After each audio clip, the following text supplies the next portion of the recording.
Alright guys, so today we are staying at a small campground in the area where we live. It's out in a pretty remote location. It's a pretty small campground, primitive. Um, it's you like dry camping. It's only got about 7 or 8 sites. Several of them are creek front, so they're pretty nice.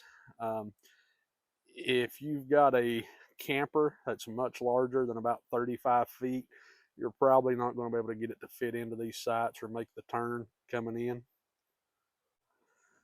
So if you've got a camper that's about 30 feet or longer, it's a little bit easier to come to the second entrance and turn in. It is a tight turn because it's about a 90-degree turn. And you've got these gate posts that are right here. It's doable if you swing wide, but if you're in some of the higher numbered sites, they're easier to back in from this way. And then when you leave, you'll actually be pointed straight out. So we'll walk around and look at some of the campsites.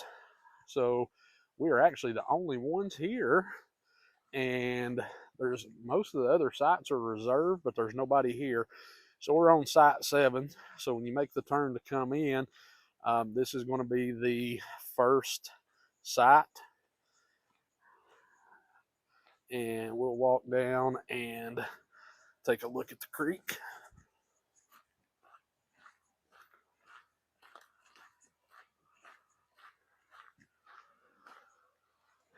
So several of these sites are along the creek.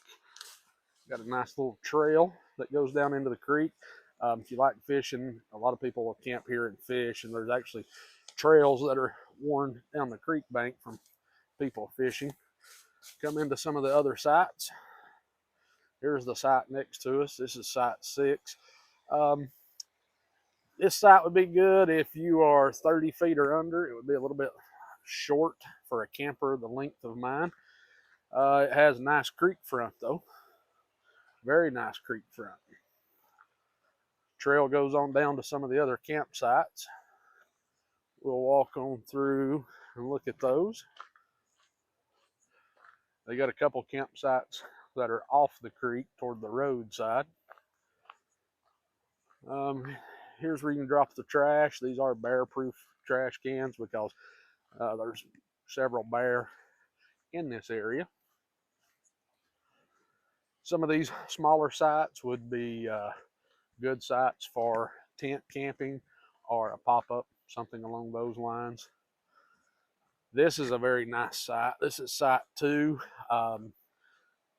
My camper actually fits in here very nicely, so this is one of the bigger sites. Got a long driveway that you can pull up. Once again, this site has great creek frontage. You can see here. Trail down to the some of the other campsites along the edge of the creek.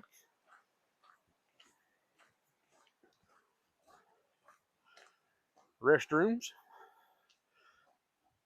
Handicap accessible parking there, and some more trash cans. Then you've got your, used to be fee boards, but they don't take cash anymore. So this is got all the information on where we're at, maps, warnings. Even though it's been kind of rainy, we're under a burn ban right now. Then it's got the information if you want to check in and reserve some of these sites, because they are reservation only now. Once again, more creek frontage. Here are sites 2 and site 1 down there, and both of these have creek frontage. Then here's the only paved site in the camping area, and best I remember, this is handicapped accessible. It doesn't say so. All of the sites have nice picnic tables and posts to hang lanterns on. And that pretty much is it. I think there's only about 8 sites in here, 7 or 8 sites. Small campground. If you can reserve it though, it's a nice stay. Just remember, in your hotter months there is no water and no power, so you can't run air conditioning. But other than that, overall, this is a very nice little campground. So the sites here says that it's $8 per night, which I think it ended up charging me $16 per night. But this has all the information to reserve the sites. They are areas that you can camp here that are free, but they don't have facilities as far as bathrooms and gravel sites, which I'm all right with, but some of us like a little more creature comfort.